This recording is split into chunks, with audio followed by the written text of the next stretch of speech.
Hello, இன்னைக்கு மாகாணி கிழங்கு ஊறுகாய் எப்படி போடுறதுன்னு பண்ணி காட்ட போறேன் உங்களுக்கு. இப்போ மார்கழி தானே, தை பிறந்துருத்தோம். இப்போ ஒரு வாரமாவே நன்னா கிடைக்கிறது சென்னையில. நாங்க இன்னைக்கு ஃப்ரெஷ் டுடேல கிலோ 255 ரூபான்னா நன்னா இருந்தது. சரின்னு ஒரு 1/2 கிலோ வாங்கிட்டு வந்திருக்கோம். இது எப்படி வாங்கணும்னு சொல்றேன் பாருங்க. இந்த மாகாணி கிழங்கு எலசா வாங்கினா நன்னா இருக்கும். செவப்பா தடி தடியாலாம் எடுக்கக்கூடாது. இந்த மாதிரி மெல்லிசா இப்படி பார்த்து எடுக்கணும். அப்படி எடுக்கும்போது இந்த கிழங்கு பாருங்க, வெள்ளையா இருக்கா உள்ள, இதுதான் எலசா இருக்குன்னு அர்த்தம்.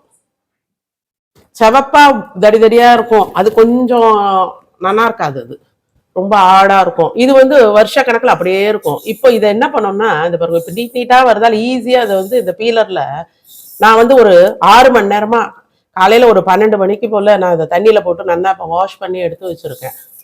இப்ப பாருங்க, இப்படி இழுத்தாலே வந்துடுறது. நிறைய பேர் ஸ்பூனை வச்சு இழுப்பா. இது அந்த பீலர்லயே இப்படி பாருங்க, இதே இழுத்தாலே வந்துடுது சூப்பரா. அப்புறம் இதை என்ன பண்ணணும், இதை பாதியா பாருங்க இப்படி கட் பண்ணா இதுல ஒரு நரம்பு தெரியறதா, இதை எடுத்துடணும். நம்ம நல்ல எல்லாம் இருக்கு, ஃபர்ஸ்ட் கிளாஸா இருந்தது இன்னைக்கு.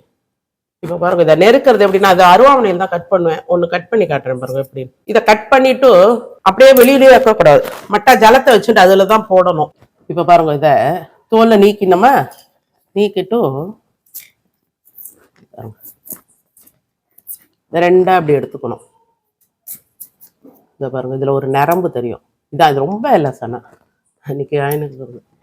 இதெல்லாம் எடுத்துடணும், அதை நடுவில் இருக்க நரம்ப எடுத்துடணும்.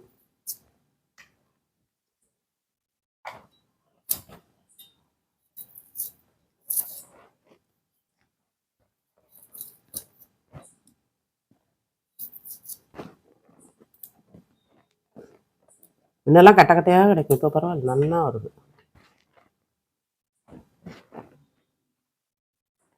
இது ஈரோடு, சேலம் அதெல்லாம் ரொம்ப ஃபேமஸ். இது அங்கே நல்லா கிடைக்கும். இப்போ பாருங்க, இது எந்த மாதிரி வேணுமோ நம்ம இதை நெருக்கிடலாம். இப்போ அந்த நரம்பை எடுத்துட்டு நெருக்கி வெளில வச்சா ஒரு மாதிரி கலர் சேஞ்ச் ஆகிடும். அதனால தண்ணியிலேயே போட்டுடலாம். ஏன்னா குறை இன்னும் மண்ணுக்குன்னு ஒட்டின்றதுலாம் கூட வந்துடும். ஊறுகாய் போடுறதுக்கு முன்னாடி நல்லா வடிகட்டிட்டு அப்போ போட்டுக்கலாம். கொஞ்ச நேரம் ஆனாலே இப்படி கலர் இப்படி வந்துடும். அதுக்காக தான் பக்கத்துலயே தண்ணி வச்சுட்டு மட்டும் நெருக்கி போட்டுடணும். எல்லாத்தையும் நான் நெருக்கிட்டு காட்டுறேன் உங்களுக்கு. இப்ப பாரு, அதுல நரம்பு நன்னா தெரியல, இதுல கொஞ்சம் பரவாயில்ல தெரியறது பாருங்க. எடுத்து காட்டுறேன். இது கொஞ்சம் பெரிய கிழங்கா இருக்கு, ஆனா எலசுதான். இது வெள்ளையா இருக்கும். இதை பத்தியெல்லாம் இந்த மாதிரி இருக்கும் உள்ள நரம்பு. இது எடுத்துடணும். இது கட்டையா இருக்கு பாருங்க, இந்த கட்டையை எடுத்துடணும். அவ்வளவுதான். இந்த அடியெல்லாம் வெட்டி போட்டுடணும். நன்னா இல்லை இல்லையா, அடியிலெல்லாம் வேர்லாம் அதை எடுத்துடணும். இப்போ இந்த மாகாணி கிழங்கு பாருங்க, நன்னா பொடி பொடியா நெருக்கிட்டேன். அந்த நரம்பெல்லாம் எடுத்துட்டோம். இப்போ நன்னா இதை வடிகட்டிட்டு இது இந்த கிளாஸ் பவுல்ல தான் போட போறேன். இப்போ சதிக்கு ஒரு 4 நாளைக்கு இருக்கட்டும், அதுக்கப்புறம் ஜாடிக்கு மாத்திக்கலாம். அது வாய் சின்னதா இருக்கிறதால இதுல போடுறேன். இப்போ இதுக்கு தேவையான சாமான்கள் என்னன்னு சொல்றேன் பாருங்க. மஞ்சப்பொடி 1 ஸ்பூன். இதுல நாங்க எடுத்த உடனே அதுல மோர் விட மாட்டோம். அப்பப்போ நமக்கு எப்ப தேவையோ அப்போ விட்டுக்கலாம். இந்த கலரும் மாறாம இருக்கிறதுக்காக ஒரு 2 எலுமிச்சம்பழம் பொடியா நெருக்கி கொஞ்சம் ஜூஸை பிழிஞ்சுட்டு அப்புறம் பொடியா நெருக்கி போட்டணும். அப்புறம் இது நல்ல ஊசி மிளகா உரைக்கும், பிடிக்க தொட்டுண்டு சாப்பிட்றவாளுக்கு இது பிடிக்கும். இது என்ன பண்ணோம்னா, இந்த வாயை மட்டும் கீத்தி இப்படி 2ஆ இப்படி கீத்தி கீத்தி அதுல போட்டுட்டா அதுவே நன்னா ஊறிக்கும். பிடிக்கிறவா அதை கூட தொட்டுக்கலாம். அதுக்கு 1 மாசம் ஆகணும்னா நன்னா அதுல நன்னா இந்த உப்பு புளிப்பு எல்லாம் இதுவாயிட்டு நன்னா இருக்கும். இந்த ஊசியில கூட அப்படியே இது பண்ணுவோம், நடுவில் ஸ்லிட் பண்ணி அப்படியே. இப்போ இதை அரைக்கும் பொழுது நன்னா இதுக்கு நன்னா ஒரு 3 டேபிள் ஸ்பூன் உப்பு கூட போடலாம். நல்லா இதுவா இருக்கும் அப்பதான். அப்புறம் ஒரு 8 மிளகா எடுத்து வச்சிருக்கேன். கடுகு நன்னா 1 டேபிள் ஸ்பூன் போதும். அவ்வளவுதான் இதுக்கு தேவையான சாமான்கள். இது அரைக்கும் போது மஞ்சப்பொடி தான் நாங்க போட போறோம். விரலி மஞ்சள் இருந்துன்னா அதை நன்னா 2ஆ உடைச்சுட்டு அதோட இந்த மிளகா உப்போட சேர்த்து அதுவும் அரைச்சிக்கலாம். இப்போ ஆத்துல இல்ல, இந்த குண்டு மஞ்சள் தான் இருக்கு, அதனால நாங்க மிளகா இந்த மஞ்சப்பொடியே போட்டு போறோம். இந்த ஜார்ல இதை பாருங்க, உப்பு மிளகா கடுகு மஞ்சப்பொடி என்ன 1 ஸ்பூன் போட்டுக்கலாம். இதை அரைச்சுட்டு வரேன் பாருங்க. இது ஃபர்ஸ்ட் க்ரஷ் பண்ணிட்டு ஜலம் விட்டு அரைச்சிக்கலாம், ஒன்றும் பிரச்சனை இல்லை. இது பாருங்க, இது நல்லா பொடியா எடுத்து இப்போ கொஞ்சம் ஜலத்தை மட்டா விட்டு வழுபுன்னு அரைச்சிடலாம். இப்போ இதை நல்லா அரைச்சுட்டேன். இதுல பாருங்க, நன்னா 1 டேபிள் ஸ்பூனுக்கு மேல எடுத்துட்டு இருக்கேன் பாருங்க. இதுல போட்டா இதோட அரைச்சு போட்டோம்னா இன்னும் கொஞ்சம் மனம் நன்னா இருக்கு. இதுல கொஞ்சம், ரொம்ப வேண்டாம். இப்போ எல்லாம் திக்கா எடுத்து பாருங்க, அதை அரைச்ச உடனே. இப்போ இந்த மிளகாவை இதில் போட்டுருவோம். வாய் கீறியாச்சு இதெல்லாம். இந்த 2 லெமனை நெருக்கிட்டு வரேன். இந்த லெமனை ஒரு பாதிக்கு திட்டத்துக்கு பிழிஞ்சிட்டு கொஞ்சம் ஜூஸ் இருக்கட்டும் அதுலயே. இந்த விதைக்காக இப்படி வடிகட்டுறேன்.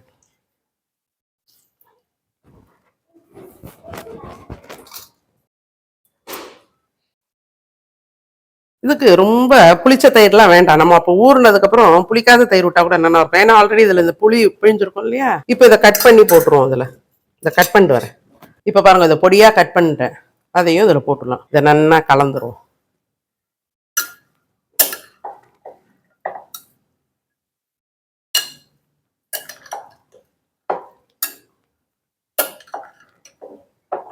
இதுல கொஞ்சம் சர்க்கரை போட்டோம்னா டேஸ்ட் ரொம்ப நல்லா இருக்கும். ஒரு மாதிரி இந்த எல்லாம் இருக்கு பாத்தீங்களா, புளிப்பு காரம் எல்லாம் இருக்கும்போது உப்பு எல்லாம் இருக்கு. இதுல சொட்டு சர்க்கரையை போடலாம். ஒரு நல்லா 1 டேபிள் ஸ்பூன் சர்க்கரை. இது 1/2 கிலோக்கு போதும். போட்டுட்டு இதையும் நல்லா கலந்து வச்சிடலாம்.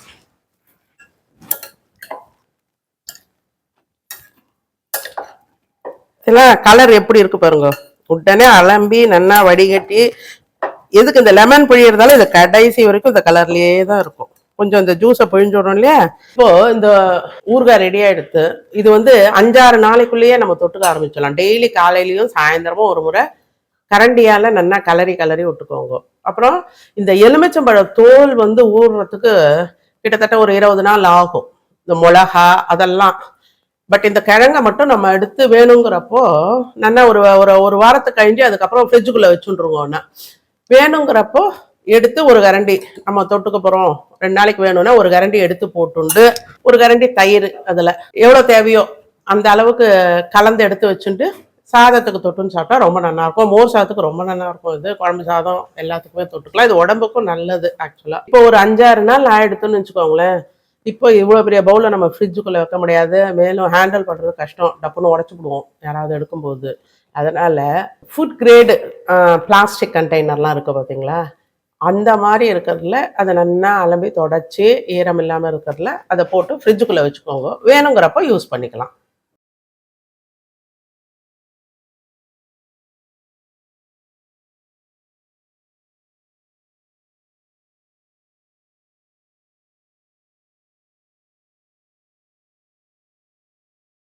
இப்போ நான் மாகாளி கிழங்கு பொடி ஒன்று பண்ணி காட்டலான்னு இருக்கேன்.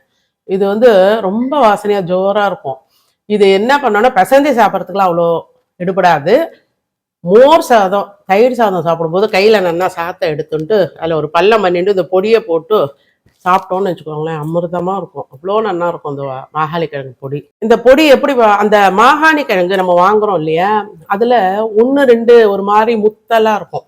ஒரு செவந்து ஒரு மாதிரி தடிமனாக இருக்கும். அது பார்த்தாலே நமக்கு தெரியும் இல்லையா. அந்த மாதிரி கிழங்கு நம்ம அந்த ஊறுகாய்க்கு போடாமல் இந்த மாதிரி பொடி கொஞ்சம் அரைச்சி வச்சுக்கலாம். சும்மா ஒரு 4 நாள் ஆசைக்கு தொட்டுக்கலாம், அவ்வளோதான். மற்றபடி அது ஒன்றும் ஸ்பெஷலாக நான் சொல்ல. என்கிட்ட எல்லாமே எலசு.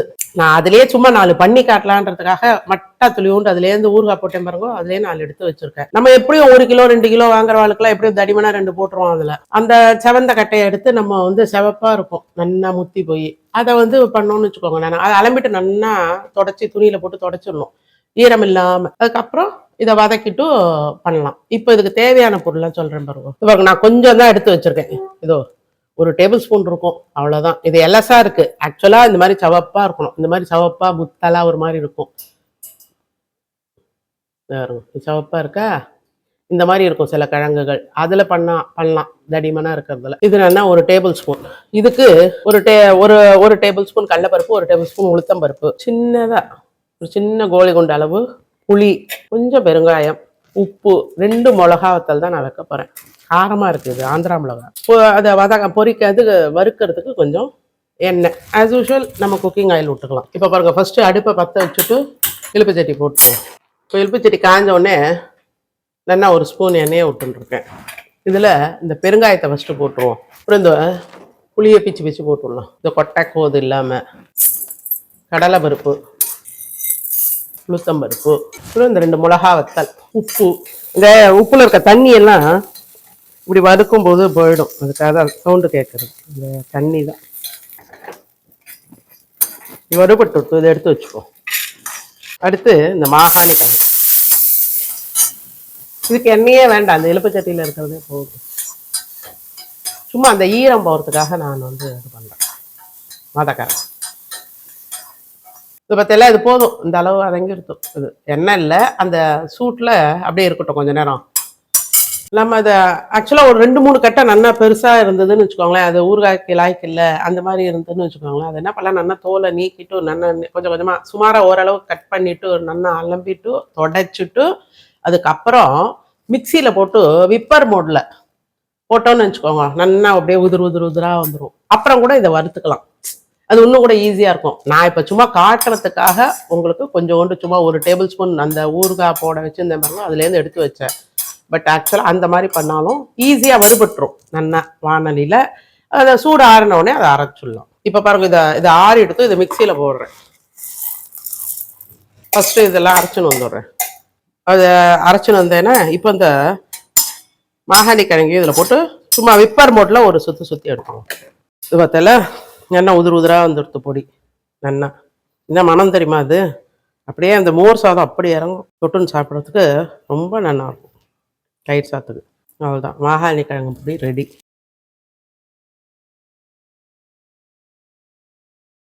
இப்போது இந்த மாகாணி கிழங்கு 1 வாரம் ஆகும் நல்லா ஊறி இதுவாகிறதுக்கு. அது ஊறினோடனே உங்களுக்கு காட்டுறோம். அடுத்து இந்த பொடியும் அப்பயே போட்டு சாப்பிடலாம், அது ஒன்றும் வச்சு சாப்பிடணும்னு அவசியம் இல்லை. எல்லாரும் இந்த ஊறுகாவும் பொடியும் பண்ணி பார்த்துட்டு எப்படி இருக்குன்னு கமெண்ட்டில் போடுங்க. ஃப்ரெண்ட்ஸ் அண்ட் ரிலேட்டிவ்ஸ்க்கு ஷேர் பண்ணுங்க, லைக் பண்ணுங்க, சப்ஸ்கிரைப் பண்ணாதவாலாம் சப்ஸ்கிரைப் பண்ணுங்க. தேங்க்யூ.